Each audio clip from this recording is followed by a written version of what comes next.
तो बताओ कि सबसे बड़ा कौन है। अब तुम ज्ञानी भी हो, तुमसे ज़्यादा कोई ज्ञानी नहीं है, तो तुम ही सिद्ध कर सकते हो कि आखिर सर्वश्रेष्ठ कौन है।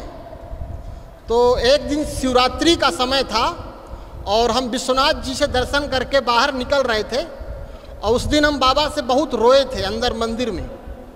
जैसे बाहर निकले वैसे ही प्रदर्शनी के लिए भाई बहन जो है पर्चे बांट रहे थे गेट के बाहर, और उस पर्चे में हमने भी पर्चा एक ले लिया। उन्हीं से उन्होंने पर्चा दिया तो हमने ले लिया, और उसमें लिखा था कि भगवान धरती पर आ चुके हैं। तो हमें 440 वोल्ट का करंट लगा, हमारा दिमाग सुन्न हो गया कि भगवान आ गए हैं। तो उसमें वो हमने पूछा, फिर से उनसे 2 बार पूछा कि भगवान धरती पे आ गए हैं? बोले हाँ। तो हम बोले कि कहाँ आ गए हैं? बोले पता इसमें लिखा है। तब हमारा और दिमाग खराब हुआ कि भगवान आ गए, इसमें ये पता भी लिख दिए ये लोग। हम बोले कहाँ है? बोले पता है, यहाँ पहुँचिए। हम कहे सोने का मंदिर विश्वनाथ जी का यहाँ बना है ना। विश्वनाथ जी में आप लोग गए होंगे, 8.5 कुंटल सोना के नीचे बाबा बैठे हैं। अब बाबा क्या कहते हैं मुरली में कि मैं सतयुग में सोने की युग में नहीं जाता। बाबा यहीं 8.5 कुंटल सोना के नीचे बैठे हैं, सतयुग में जाने की जरूरत है नहीं, है ना। तो जो है हमने कहा कि ऐसा नहीं हो सकता, भगवान आएंगे तो मंदिर में आएंगे, किसी के घर में कोई ऐसे स्थान में नहीं आएंगे। तो उन्होंने कहा आप समय निकाल के थोड़ा सा आप पहुँचें, आएँ, देखें। हमारे अंदर इतनी आतुरता बढ़ गई, हम कहें नहीं, कहीं भी होगा, एड्रेस जहाँ होगा हम जाएंगे ज़रूर। और उस दिन हमने भोजन वोजन नहीं किया, दोपहर का भोजन होता था। हमारे दिमाग में एक ही बात थी, कहाँ आए हैं भगवान, वहीं पहुँचे। तो पहले हम गए, हम दोपहर में दीदी लोग सो गई थी भोजन वोजन करके। हमने दरवाज़ा खटखटाया तो गेट खोले। हमने बोला कि ये आश्रम का पता हमारे पास आया, यहाँ भगवान आ गए हैं हमने सुना। तो दीदी हमको अंदर बुलाई, बैठाई, थोड़ा सा टोली ओली खिलाई, पानी पिलाई। बोले कि आप भाई जी शाम को आएँ। हम बोले इतना इंतज़ार हमसे नहीं होगा, भगवान आए हैं, मिलाओ कहाँ पर है। आए भी हैं तो आपके यहाँ कैसे आए, हमसे क्यों नहीं मिले? हम दिन रात उनके लिए खड़े वहाँ रो रहे हैं, आए भी तो यहाँ आए हैं आपके यहाँ। बोले हाँ बिल्कुल हम बताएंगे, 7 दिन का समय आप हमको दें। हम बोले 7 दिन क्यों? भगवान को मिलना है, हम उनके बच्चे हैं, और 7 दिन क्यों? बोले नहीं 7 दिन में लगेंगे समझने में आपको भगवान को। हमने कहा चलो ठीक है 7 दिन ही सही, मिलेंगे तो ज़रूर। फिर आगे जो है अपने ब्रह्मा बाबा की फ़ोटो, बहुत बड़ी फ़ोटो लगी थी। तो हमने पूछा ये कौन है? तो उन्होंने कहा ये ब्रह्मा बाबा। हमारा और दिमाग खराब हुआ। हम कहे एक तो ये अपने मन गढ़ंत भगवान बना के यहाँ बैठाए हैं, दूसरा ये हमारे ही जैसे व्यक्ति को ब्रह्मा बना के बैठा दिए। तो हमारा जब दिमाग खराब हुआ, हम कहे ये ब्रह्मा कैसे हो गए? बोले आप आइए 7 दिन तो पता चलेगा कि ये कौन है। हम कहे हद हो गई, गजब कर दिया इन लोगों ने। जिसको मन पड़ा ब्रह्मा, जिसको मन पड़ा शिव, जिसको मन पड़ा विष्णु बना बना के बैठा लिए। अच्छा धर्म का उपहास मचा के रखें। तो हमने कहा ठीक है हम जानेंगे तो ज़रूर ये लोग कर क्या रहे हैं यहाँ पर। तो पहुँचे हम फिर शाम को जो है कोर्स कराने के लिए। एक बहन जी आई और उन्होंने हमको आत्मा का पाठ शुरू किया कोर्स कराने की। अब हमारे दिमाग में इतना वेद पुराण शास्त्र उपनिषद सब भरा था। अब वो कुछ भी बोले हम तुरंत काट दें, कुछ भी बोले वहाँ बोलते ही थोड़ा सा आगे बढ़े कि हम तुरंत दूसरी बात बोल के काट दें उनकी बात। तो करीब ऐसा हमने 15 मिनट आधा घंटे किया। तो जो बहन थी उसका थोड़ा दिमाग जो था झकझोर गया कि ये हमें बोलने नहीं दे रहे तो कोर्स कहाँ से बढ़ेगा आगे। हम बोले दीदी बहन जी हमको संतुष्ट नहीं करेंगी तो ये पन्ना आगे नहीं पलटेगा, यहीं पर चलता रहेगा जब जितने दिन चले। या तो आप हमारे प्रश्नों का सही उत्तर दें तो आगे बढ़ेगा कोर्स। दीदी ने कहा, हमने कहा कि ये बताएं आपके आश्रम में कोई शास्त्र पुराण वेद पढ़ा है? बोले कोई नहीं पढ़ा। हम बोले तब तो बड़ा मुश्किल है, ये पूरा होगा, आपकी किताब बहुत मोटी है, ये आगे बढ़ेगी ही नहीं। फिर वहाँ एक भाई थे, संपत भाई करके नाम है, अभी भी वहाँ समर्पित हैं। वो विश्वविद्यालय से आचार्य किए थे और वहाँ समर्पित हुए थे, अभी उसी समय आए थे। तो उन्होंने कहा एक भाई जी हैं हमारे, वही थोड़ा सा पढ़े हुए हैं, ज्योतिष या वेद पुराण पढ़े हैं। हमने कहा दीदी आप समय बर्बाद ना करें, उनको भेजें, नहीं तो आपकी हमारी हो जाएगी झगड़ा फालतू में, आपको आएगा गुस्सा और हम कहेंगे कि नहीं ऐसा नहीं है, आप कहेंगे नहीं ऐसा है, बाबा ने कहा है। हम मानते हैं बाबा ने कहा है, किंतु हमारे मन को जब तक संतुष्टि नहीं होगी तो चाहे कोई भी कहा हो हम आगे नहीं बढ़ेंगे। तो फिर वो भाई जी आए, संपत भाई थे, उन्होंने फिर मोर्चा संभाला और फिर वो हमारा उनका कोर्स शुरू हुआ। और बहुत शांत स्वभाव के थे वो, हम थोड़ा सा तेज बोलते हैं, वो बहुत शांत और बहुत मुस्कुरा करके बड़े प्यार से बोलते रहे। तो आत्मा का पाठ तो उन्होंने हमको पढ़ा दिया, क्योंकि गीता पढ़े थे वो और रामायण भी पढ़े थे, तो जगह जगह के उदाहरण हम देते तो वो हमको उस उदाहरण को आध्यात्मिक रीति से समझाते तो आत्मा का पाठ पूरा हो गया। अब भगवान की जब बारी आई भगवान को सिद्ध करने की, तो उसमें काफ़ी समय चला, कम से कम 3 दिन लगा शिव बाबा को सिद्ध होने में।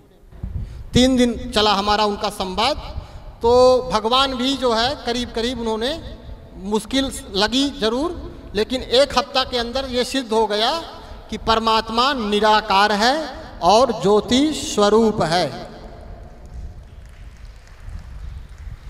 क्योंकि एक हमारे पता नहीं दिमाग में परमात्मा ने क्या चीज़ भरी है कि हम जो चीज़ को जानना चाहते हैं उसकी पूरी गहराई पे जा कर के उसको जानना चाहते हैं। आप कह दिए कि ये सूर्य है, हमने मान लिया सूर्य है, लेकिन ये सूर्य क्यों है, कैसे है, पूरी जानकारी जब तक हम नहीं ले लेते तब हमको संतुष्टि नहीं होती। तो जब हमको ये संतुष्टि हो गई कि सर्वश्रेष्ठ, सर्वज्ञ, सर्वशक्तिमान, सर्वधर्म मान्य परमपिता परमात्मा शिव है, उसी दिन से हमारे दिमाग से सारे देवी देवता, यक्ष, गंधर्व, किन्नर जितने थे सब के सब बाहर निकल गए और हमारा बुद्धि केवल एक परमात्मा पे स्थिर हो गई। स्थित प्रज्ञ, जिसको अर्जुन, गीता की भाषा में भगवान ने अर्जुन को कहा कि अर्जुन, स्थित प्रज्ञ जो पुरुष होता है उसका मन और बुद्धि चलायमान नहीं होती। तो उसके बाद जो है फिर और भी प्रकरण आए, 84 जन्म का चक्र आया, काफ़ी चीज़ें आईं और उन्होंने उसको सरलता से समझाया, हम समझ भी गए। थोड़ा सा 84 लाख योनियों में भी 2-3 दिन चला टॉपिक, करीब करीब 15-16 दिन चला कोर्स, 7 दिन का कोर्स 15-16 दिन चला। और फिर भी अब मुरली की बारी आई। मुरली हमको न समझ में आई, क्योंकि मुरली में इतना विरोधाभास, जबकि भगवान का जो नाम है वो है सत्य, सत्यम व्रतम सत्य परम च सत्यम। भागवत में कहा है कि परमात्मा सत्य है, उसका बोलना सत्य है, उसका देखना सत्य है, उसका चलना सत्य है, उसका हर कर्म सत्य है। तो जो मुरली थी उसमें एक लाइन में जो भगवान बोल रहा है, दूसरी लाइन में भगवान वही बात को स्वयं काट दे रहा है। हम कहें ऐसा झूठ बोलने वाला भगवान नहीं हो सकता, बात बात पे झूठ बोलता है। एक तरफ कहता है मैं सब कुछ जानता हूं, दूसरी तरफ कहता है मैं कुछ भी नहीं जानता। एक तरफ कहता है मैं सर्वशक्तिमान हूं, दूसरी तरफ कहता है मैं कुछ कर नहीं सकता। हमारा दिमाग खराब हो गया, हम कहीं ऐसा कैसे हो सकता, भगवान ऐसे नहीं बोल सकता। उन्होंने समझाया भी संपत भाई ने कि ऐसा नहीं है, ये जो बोला जा रहा है ये परिस्थिति के अनुसार बोला जा रहा है। क्योंकि डॉक्टर दवाई देता है तो मरीज कई प्रकार के होते हैं, और किसी को पेट दर्द है, किसी को मस्तक में दर्द है, तो दवाई सबकी अलग अलग होगी। उसी तरह जितने बच्चे हैं सबका दिमाग अलग अलग है, तो सबके दिमाग के हिसाब से बाबा दवाई भी, ज्ञान भी अलग अलग देते हैं। तो हमको तो थोड़ा सा लगा कि बात तो सही कह रहे हैं, फिर भी हमको बेचैनी होती थी कि ऐसा नहीं, भगवान तो सत्य बोलता हुआ, सत्य के अलावा वो कुछ नहीं बोलता। फिर हम 2017 में आ गए सतना। क्या हुआ, एक दिन हम बैठे थे विश्वनाथ जी में, फिर भी हम विश्वनाथ जी जाते थे, आश्रम भी जाते थे, लेकिन मुरली हमको अच्छे से समझ में नहीं आती थी, इसलिए हमारा दिल भक्ति से जुड़ा था। बाबा के यहाँ जाते थे हम। तो एक दिन हम बाबा के पास, शिवलिंग के पास बैठे थे, तो अंदर से ऐसे आवाज़ आई, वहाँ से जहाँ से भी आई हो, कि बच्चे अब यहाँ से चलो, तुम्हारा यहाँ का कार्य पूरा हो गया। और हम डबल आचार्य किए हैं वहाँ संपूर्णानंद विश्वविद्यालय से, वेदांत से और व्याकरण से, और पीएचडी का हमने फार्म भर दिया था। और उस दिन आवाज़ आई कि बच्चे अब तुम्हारा काम यहाँ का पूरा हो गया, तुम्हें और जगह जाना है, औरों का कल्याण करना है, अब यहाँ से चलो। बस उसी समय हम आए अपने रूम, काफ़ी चेला बने थे, हमारे जजमान बने थे, और बड़ा, अब आप समझ सकते हैं कि है ना, बड़ा प्लेग्राउंड था। हमारे दिमाग में आया कि बाबा का आदेश हुआ कि यहाँ से चलो। हम तुरंत बोरिया बिस्तर बांधे और वहाँ से चल दिए, सतना आ गए। सतना में हम 1.5 साल करीब 15 से 20 घंटे मौन में रहे, और उस मौन में हमारे प्रश्नों का उत्तर स्वयं सर्वज्ञ शिव बाबा ने सारी मुरलियों का सारा उत्तर स्वयं दे दिया। हमारे अंदर के सारे प्रश्न समाप्त हो गए। हमें किसी को गुरु बनाने की या किसी से, क्योंकि हमारा दिमाग ही ऐसा है कि हमें कोई व्यक्ति ज़्यादा समझा ना पाता, यदि समझाता तो उसी ने मोर्चा संभाला और उसी ने सारे उत्तर हमको। सुबह जब हम योग में बैठते थे तो जो हमारे मन में प्रश्न होता था वो योग में चलता था, और सारे प्रश्नों का उत्तर उसी योग के समय अब कहाँ से आता था, कौन दे देता था, हमको लगता है वही देता होगा, और कौन देगा। तो हमारे सारे प्रश्न गिर गए और हमारा मन परम शांति, परम विश्राम में, क्योंकि जब तक प्रश्न नहीं जाएंगे जीवन में तब तक आप आगे, आपकी बुद्धि काम नहीं करेगी। और हमारे जब सारे प्रश्न समाप्त हो गए तब हमको लगा कि अब कोई किसी तरह का प्रश्न लेके आ जाए, उसका उत्तर शिव बाबा इस सेवक के द्वारा निश्चित दे देंगे। क्योंकि जब हम संतुष्ट हो गए तो हमको लगता है कि कोई आएगा, हम उसको निश्चित संतुष्ट कर देंगे। अभी तक हमारे पास ऐसा प्रश्न लेके कोई नहीं आया जिसका उत्तर शिव बाबा के पास न हो। और हमको बहुत इच्छा होती है कि कोई कठिन से कठिन प्रश्न लेके आए, ताकि हमको भी कुछ उससे सीखने को मिले। अब प्रश्नों का उत्तर देने में हमें बड़ा आनंद आता है। ऐसे स्पीच करने को आप बोलेंगे तो हम ज़्यादा नहीं बोल पाएंगे, लेकिन यदि आप कुछ पूछेंगे तो हो सकता है बहुत लंबा 2 घंटे, 3 घंटे, 4 घंटे भी चला जाए। तो ये हमारा छोटा सा अनुभव। उसके बाद हम थोड़ा थोड़ा सतना में जो भी परमात्मा ने सेवा हमसे उचित समझी तो कराई है। अब हमारी एक ही इच्छा है कि हम विलंब से आए। ये दुख है हमें कि हमने उसको बहुत विलंब से जाना। आपको पता होगा हमने 12 साल कपड़े नहीं पहने, एक ये ओढ़ते थे और एक ये पहनते थे, 2 कपड़े बस। 12 साल हमने ठंडी में 2 डिग्री 1 डिग्री पारा होता है मांग के महीने में, गंगा जी में इतना घुस करके और जप करते थे। गायत्री का कई लाखों जप किया, शिव जी का ओम नमः शिवाय का कई करोड़ों जप किए होंगे।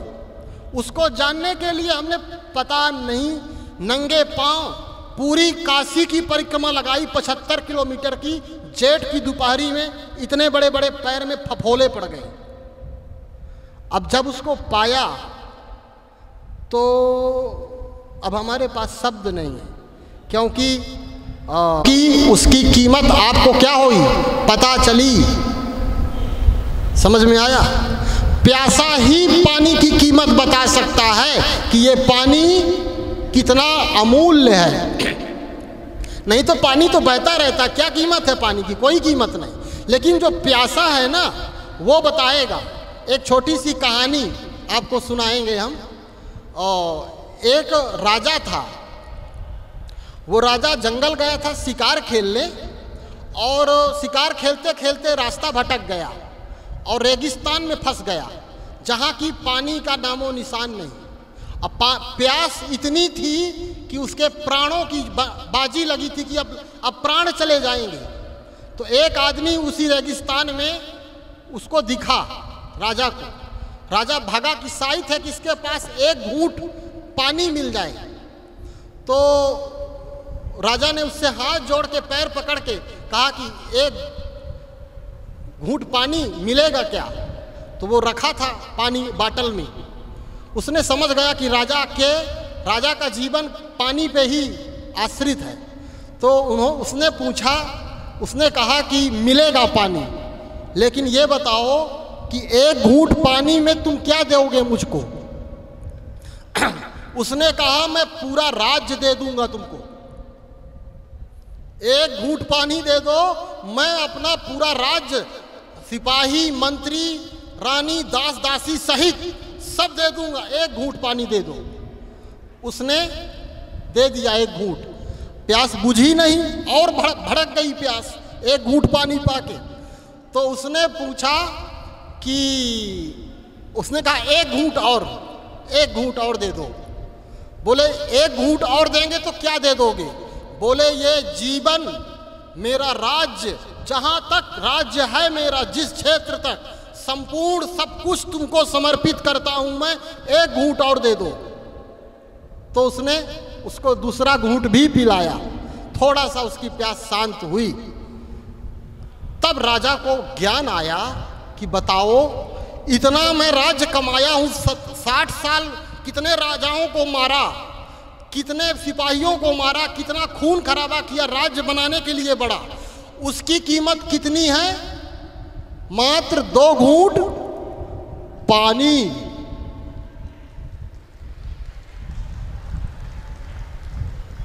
बात समझने की है। समझदार जो होंगे वो समझ गए होंगे, है ना?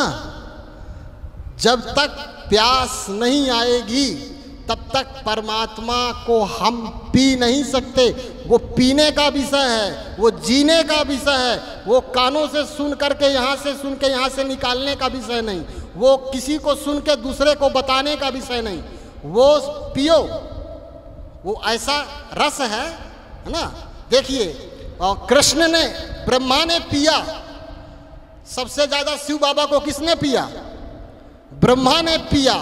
तो उसके लिए भक्ति मार्ग में कृष्ण का अवतार है ना ब्रह्मा बाबा, तो उसके लिए भक्ति मार्ग में एक श्लोक बना है, स्तुति बनी है, जिसने शिव बाबा को पिया। अधरम मधुरम बदनम मधुरम नयनम मधुरम हसितम मधुरम चलितम मधुरम गमनम मधुरम मधुराधिपतेरखिलम मधुरम। उस मधु को जिसने पिया, उसका सब कुछ क्या हो गया? मधुर मधुर मधुर। उसका चलना मधुर, उसका बोलना मधुर, उसका देखना मधुर, उसका उठना मधुर, जिसको शिव बाबा कहते हैं अपने भाषा में, बाबा की भाषा में मीठा, है ना? बाबा क्या कहते हैं? मेरे मीठे बच्चे। ये शब्द जो है, इतने चारों वेद, 18 पुराण, कुरान, वेद, उपनिषद, हमने सबका थोड़ा थोड़ा अध्ययन किया, लेकिन किसी ने ये शब्द का आज तक प्रयोग नहीं किया। मीठे बच्चे, ये वो जो मीठा कहते ना, मीठे का पहाड़ परमात्मा इतना मीठा है कि उसकी हवा हमको छू जाए ना तो हम मीठे हो जाएंगे, उसको छूने की जरूरत नहीं है। उसकी सुगंध हमको यदि मिल जाए तो हमारा जीवन क्या हो जाएगा? एकदम मीठा हो जाए। वो इतना मीठा है। इसीलिए बाबा कहते हैं, कोटों में कोई, कोई में भी कोई, मैं जो हूँ जैसा हूँ मुझे जान सकता है। अब वो कोटों में कोई, कोई में कोई कौन है, ये हम लोग समझेंगे अपने से। हम ऐसा नहीं कह सकते कि हम ही हैं और वो बना दे, है ना। एक होती है अनुकंपा, एक होता है कृपा, एक होती है एक होता है प्रसाद। प्रसाद जो है, जब वो चाहता है, जिसको चाहता है देता है। एक छोटी सी कहानी और सुनाते हैं। परमात्मा जब मौज में आता है ना, तो फिर वो ये नहीं देखता कि कौन कैसा है, वो बांटता है तो फिर बांटता है। और वो जिसको दिया भी है ना, तो पागलों को दे देता है। देने में आता है तो अच्छे अच्छे पागलों को वो महाज्ञानी बना देता है। अब पंडितों को तो मिलता ही नहीं है, वो पता नहीं कैसे मिल गया, हमको खुद ही समझ में नहीं आ रहा। पंडितों को परमात्मा नहीं मिल सकता। हम खुद आश्चर्य में रहते हैं। हमारे गुरु जी को पता चला कि हम ब्रह्मा कुमारी आश्रम में जाते हैं, तो उन्होंने जानते हैं क्या बोला? बोला कि तुम जो है धर्म भ्रष्ट हो गए, धर्म भ्रष्ट हो गए, मार्ग से पतित हो गए। अब अभी हमारी उनकी मुलाकात नहीं हुई। जिस दिन मुलाकात होगी तो हम छोड़ने वालों में से नहीं हैं। बोलेंगे, उनको धर्म की परिभाषा बताएंगे। हम नहीं डरते किसी को, केवल उसके अलावा। तो क्या है कि हाँ, एक कहानी हम आपको सुना रहे थे। स्मृति विस्मृति हो गई। कहानी अच्छी थी लेकिन बात दूसरी बीच में आ गई। तो कहने का मतलब ये है कि परमात्मा, हाँ, हमारी ब्रह्मा कुमारी बहनें और हमारे इस ब्रह्मा कुमारी संस्था में हम मधुबन भी गए, 2 बार गए, 3 बार गए, और हमें अनुभव किया कि इस संस्था में सबसे जो मुख्य बात है वो परमात्मा से रिलेशन, संबंध जब तक नहीं जुड़ेगा तब तक प्राप्ति नहीं होगी। यदि आपको कुछ पाना है ना, तो रिलेशन करना पड़ेगा। रिलेशन जुड़ता है। अब देखिए, एक लड़की, मात्र एक रात का ही 3-4 घंटे का कार्यक्रम होता है, और वो उसी क्षण एक पर पुरुष को, जिससे उसका कोई संबंध नहीं, उसको अपना संपूर्ण जीवन समर्पण कर देती है। पति, अभी कुछ समय पहले वो उसका कुछ नहीं था, लेकिन 3-4 घंटे का खेल हुआ, पंडितों ने उसके साथ पता नहीं क्या क्या किया, और उसने उसमें अपना संपूर्ण जीवन उस मनुष्य के ऊपर समर्पित कर दिया। इतना बड़ा विश्वास कि अब ये हमारा एक माथे पे सिंदूर क्या लगा दिया, एक गले में मंगलसूत्र क्या पहना दिया, कि उसी 2 चीज़ों से उसने उस मनुष्य को क्या मान लिया? अपना पति, परमेश्वर, सब कुछ मान लिया। अब शिव बाबा यहाँ कह रहे हैं कि बच्चे, मैं तुम्हारा बाप हूँ। और एक शब्द बाबा के हमको दिल को कचोट जाते हैं, जब बाबा जानते क्या कहते हैं? मैं तुम्हारा ओबीडियंट सर्वेंट हूँ। सोचो, ये शब्द कहने के बाद हमारे शब्द कहने के कुछ हिम्मत नहीं होती। यहाँ किसी के पास एक फ्लैट है, एक गाड़ी है, वो ऊपर का सीना तान के चलता है। जो तीनों लोगों को खिला रहा है, वो अपने बच्चों से क्या कह रहा है? मैं तुम्हारा, है ना। हमको चुल्लू भर पानी में डूब मरना चाहिए, हमें अहंकार छूना नहीं चाहिए। यदि ये शब्द याद रहे ना बाबा के, कि कौन क्या बोल रहा है, पता है कौन क्या बोल रहा है? शेष महेश दिनेश सुरेश निरंतर जाको ध्यान लगावे, ताही अहीर की छो हरिया छछिया भर छाछ में नाच नचावे। ये भागवत में एक दोहा है, तुलसीदास जी ने अपने कविता में ये चीज़ लिखी कि महेश मतलब शंकर, है ना, दिनेश मतलब सूर्य, गणेश, ब्रह्मा, विष्णु, जिसका ध्यान लगाते हैं और किसी के ध्यान में वो आता नहीं, वो परमात्मा, वो अखिल कोटि ब्रह्मांड नायक थोड़ी सी गोपियों के छाछ में उनके कहने पे नाच रहा है। समझ रहे हैं? हेलो, हाँ। तो वो गोपियां कौन है? वही हमारी ब्रह्मा कुमारी गोपियां हैं जो शिव बाबा को मीठे बाबा कह करके, प्यारे बाबा कह करके क्या कर रही हैं? नचा रही हैं अपने इशारे पे। इधर बाबा, इधर कुर्सी लाओ, वहां पर ये चीज ले जाओ, बाबा आज यहां पर ये हो गया, वहां पर देख लेना थोड़ा सा। नचा रहे ना? हाँ, ये भागवत का जो श्लोक है, ये हम लोगों के, आप लोगों के लिए ही बाबा ने कहा है। भागवत क्या है? भागवत में सारा ज्ञान यही का है। कोई समझता नहीं है तो उनका दोष नहीं विचारों का। तो कहने का हमारा अर्थ ये है कि परमपिता परमात्मा इतना सरल है कि जब तक हम सरल नहीं बनेंगे तब तक उसको समझ नहीं सकते कि वो कौन है। उसको, उस पे दिमाग नहीं लगाना, ध्यान रखना। परमात्मा पे दिमाग लगाओगे, दिमाग का फ्यूज उड़ जाएगा। उसको दिल से महसूस करना। दिमाग लगाना दुनिया में और दिल लगाना शिव बाबा पे, है ना? हमने उल्टा कर दिया। क्या कर दिया? दिल लगा दिया दुनिया में और दिमाग लगा रहे हैं।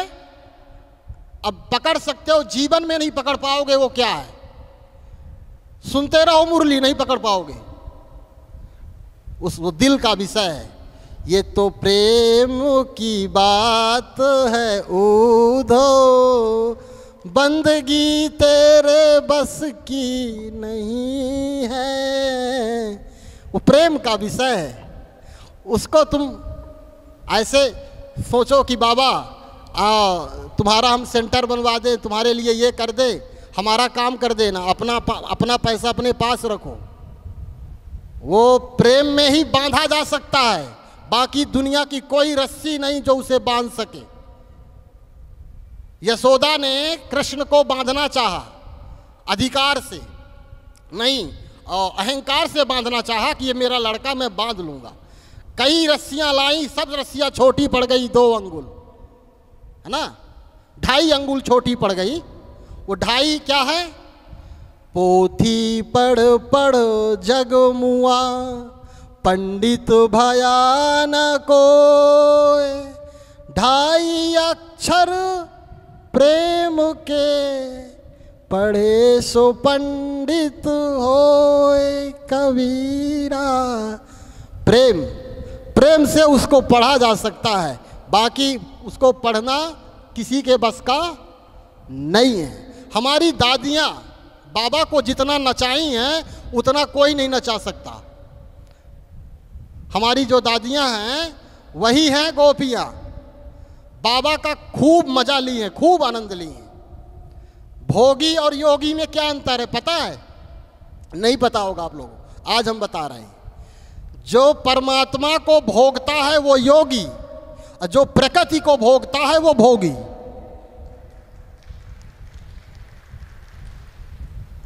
आप लोग भी भोगी हैं, आप लोग असली वाले को भोग रहे हैं, और यहाँ वाले झूठे लोग नकली वाले को भोग रहे हैं। भोगी यहाँ सभी है, कोई भोगी बिना नहीं रह सकता। आनंद सबको चाहिए, आनंद हमारे जीवन का आधार है। आनंद के बिना हम नहीं रह सकते। तो जो सत्य को भोगता है वो योगी, जो झूठे को भोगता है वो भोगी, है ना?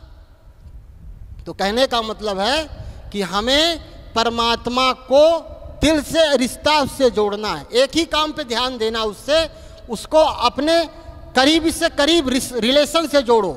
और रिलेशन तभी जुड़ेगा जब हमारा उससे कुछ ना कुछ मिले, है ना? मिलाना है हमको उससे कुछ ना कुछ। और रिलेशन तभी जुड़ेगा जब हमारा उसका डीएनए मिले, कुछ चेहरा मिले, कुछ लेन देन हो आपस में। रिश्तेदारों से क्या होती है? कुछ लेन देन होती है ना? तो बाबा से भी कुछ बातचीत हो, बाबा से हमारा कुछ मिलना चाहिए, तब तो बाबा से हमारा प्रेम होगा। खाली बाबा कहने से, आप बनारस में चले जाएं, वहाँ के रिक्शे वाले कहते हैं बाबा, सब लोग वहाँ जैसे आप लोग बाबा कहते हैं ना शिव बाबा को, वहाँ का रिक्शे वाला, ऑटो वाला, जैसे वृंदावन में सब कहते हैं राधे राधे, उसी तरह विश्वनाथ जी में सब कहते हैं बाबा बाबा।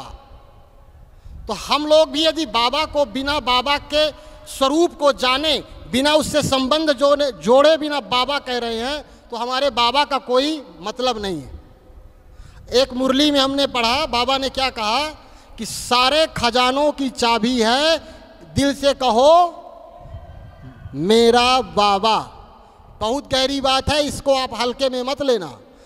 सारे खजानों की चाबी, केवल 2 शब्द, क्या?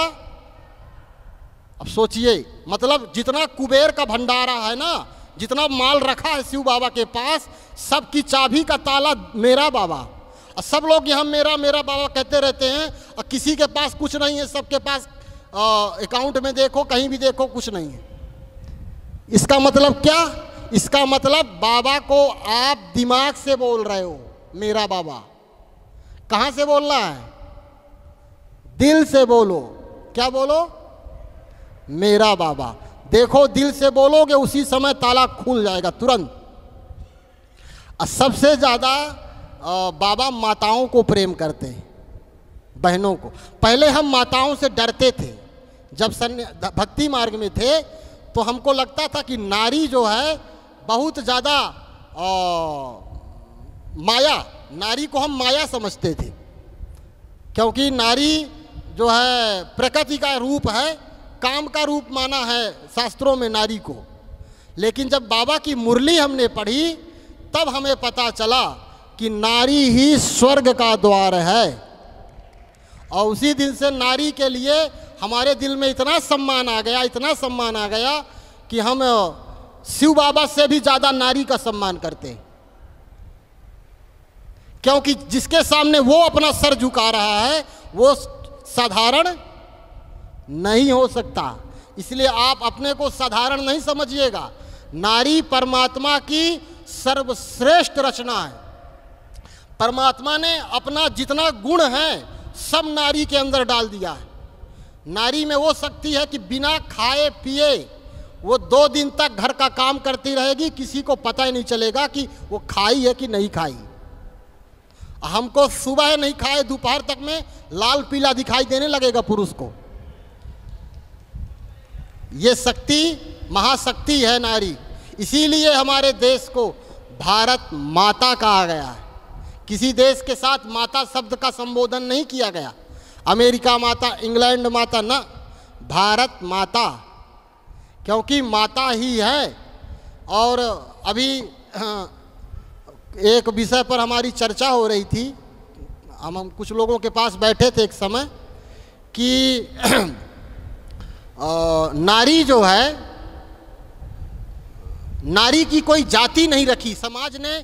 हमारे भारतवर्ष में नारी को कोई जाति का स्थान नहीं दिया।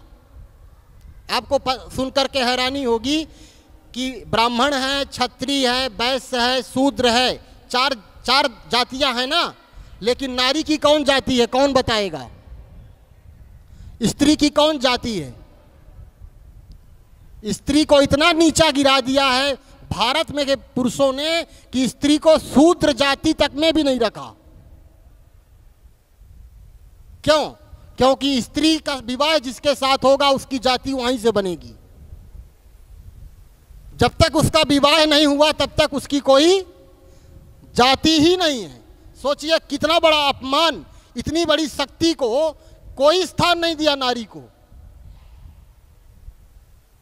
जबकि सबकी उत्पत्ति किससे हुई? नारी से ही हुई है। एक बार एक व्यक्ति ने कहा, हमने कहा कि कन्यादान जो है पाप है, क्योंकि किसी वस्तु का हम दान कर सकते हैं किसी को, किसी आत्मा का दान किसी व्यक्ति को नहीं किया जा सकता। लेकिन हमारे सनातन धर्म में कन्यादान का बहुत बड़ा महत्व है। अब बड़े खुशी से लोग कन्यादान करते हैं, है ना। कन्यादान का मतलब है, अब इसका लोगों ने तर्क लगाया, कि अब क्या किया जाए, इसमें फंस गया मामला, वास्तव में बात सच्ची है। तो लोगों ने जानते हैं क्या कहा कि कन्यादान नहीं किया जाता, गोत्र दान किया जाता है, कि कन्या को दूसरे गोत्र में मिलाया जा रहा है, इसीलिए इसको कन्यादान के रूप में दूसरे पुरुष के हाथ में उसका पिता हाथ देता है। तो हमने भी तर्क लगाया दूसरे बात बुद्धि का कि गोत्र किससे पैदा हुआ। गोत्र मतलब किसी ऋषि का नाम, जिसका किसी का कश्यप गोत्र है, किसी का वशिष्ठ गोत्र है, किसी का गौतम गोत्र है, किसी का भारद्वाज गोत्र है। ये कौन है? भारद्वाज कौन है? परमात्मा थोड़ी है। भारद्वाज हमारे पूर्वज कोई ऋषि हैं। और ऋषि कहाँ से पैदा हुए? पुरुष से कि स्त्री से? तो जिससे तुम पैदा हुए हो उसी को तुम गोत्र का नाम दान दे रहे हो। अब जब हमने ये तर्क दिया तो उनके पास इसका कोई उत्तर सिलेंडर हो गए। नारी को, हाँ, इसका आध्यात्मिक रहस्य है। क्या रहस्य है?